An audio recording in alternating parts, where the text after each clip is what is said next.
Welcome to Rare Meat for Moms, parenting tools and life hacks for raising a child with a rare diagnosis. I'm your host, Megan Weaver.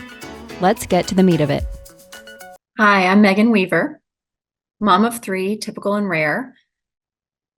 My one rare child has GAND, which is GATAD2B, associated neurodevelopmental disorder.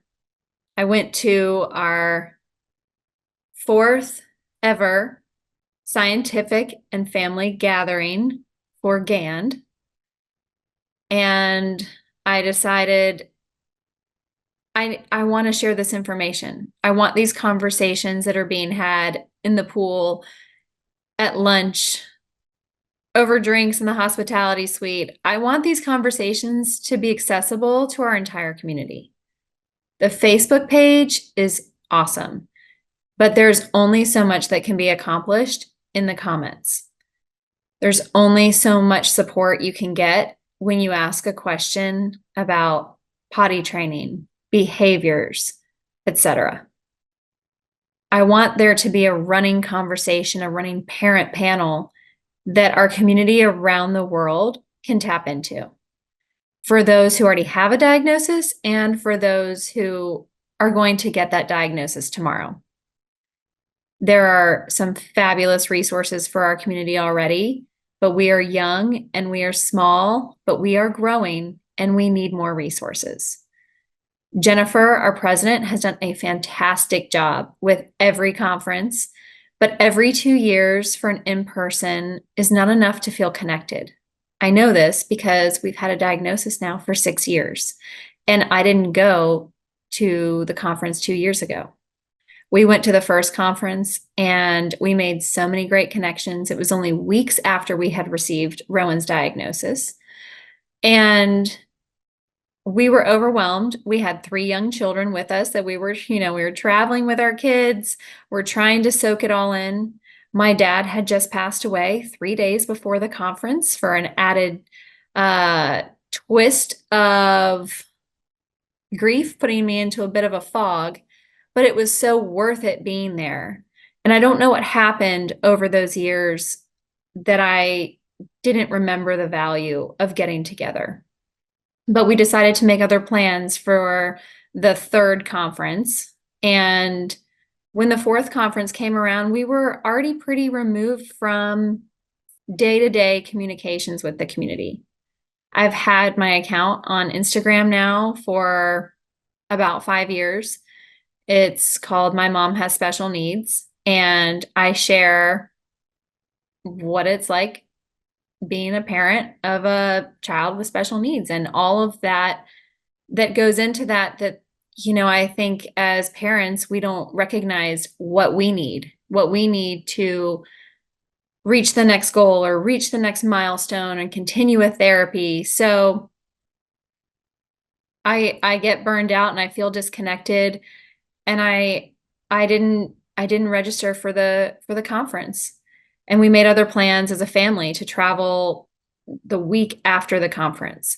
So when I saw that email come in saying last chance to register, I just felt a tug that we had hit a plateau, that I needed a kickstart, because Rowan's 10 now, and this next stage of life it's just not something I've thought about much. But here we are, and I need to think about it, and I needed to connect with other families that were crossing into this big kid going into the teen years phase.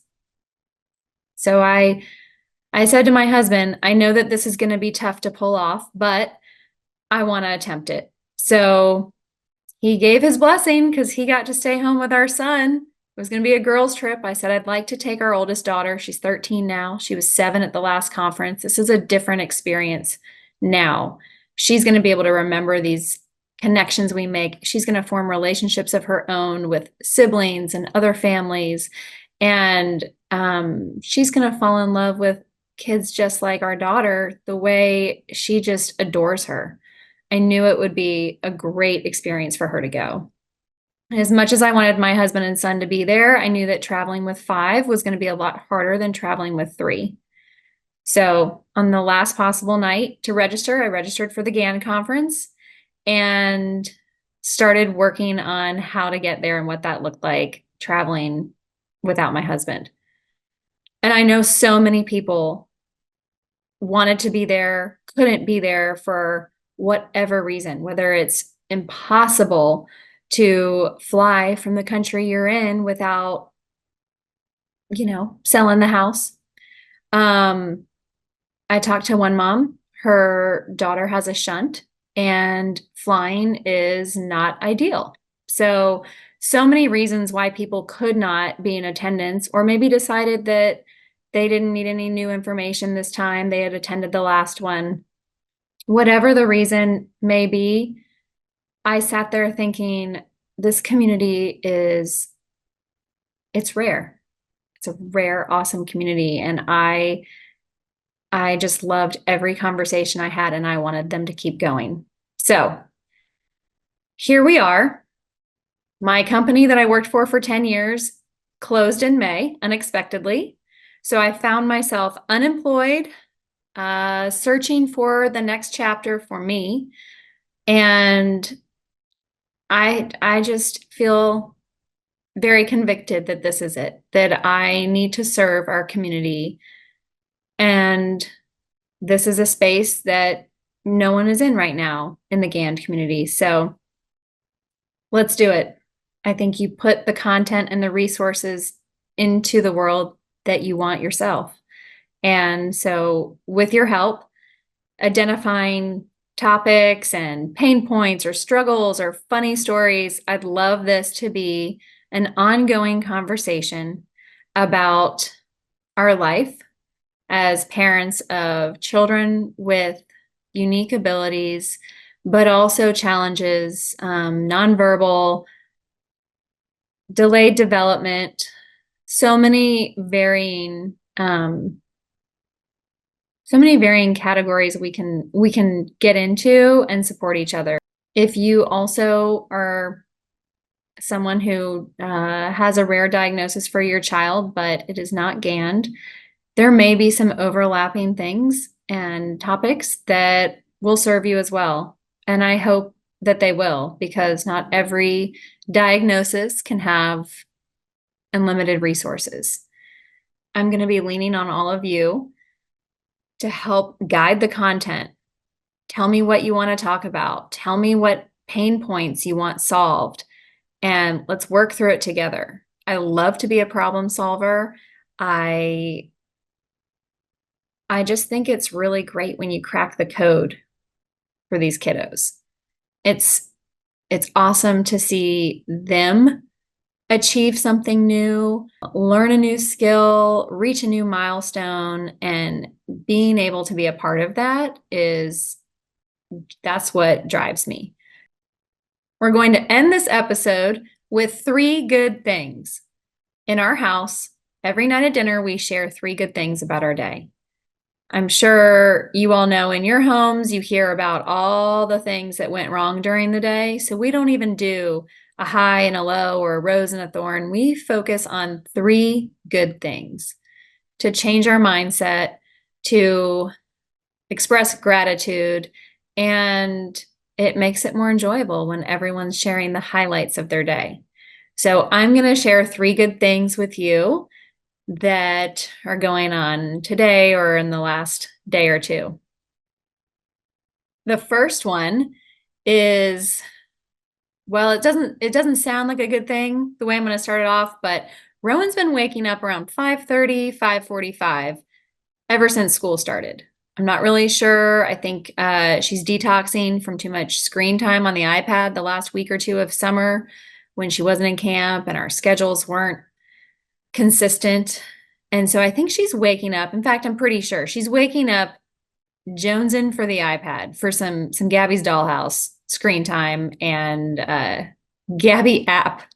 She likes to double it up. Look at the app while watching a Gabby episode. I don't even know how to do that, but she's figured out how to do a picture-in-picture and get her double dose of Gabby.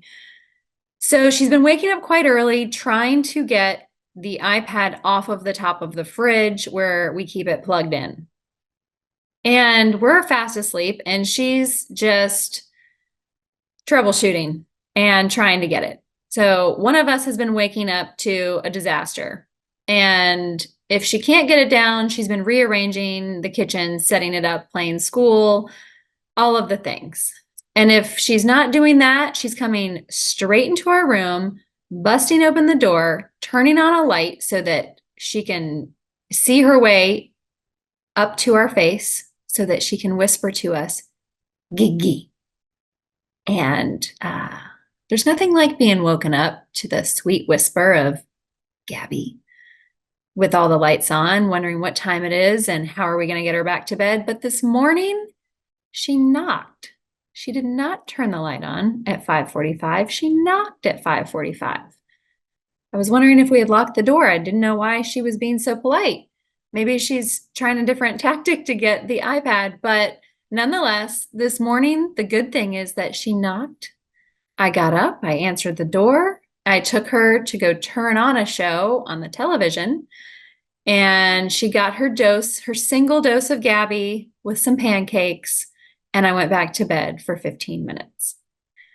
The second good thing is that her van driver recovered her attitude glasses. These are fake glasses from Claire's that her older sister used to wear that have somehow been rediscovered in her home, and Rowan is wearing them like they are prescription glasses.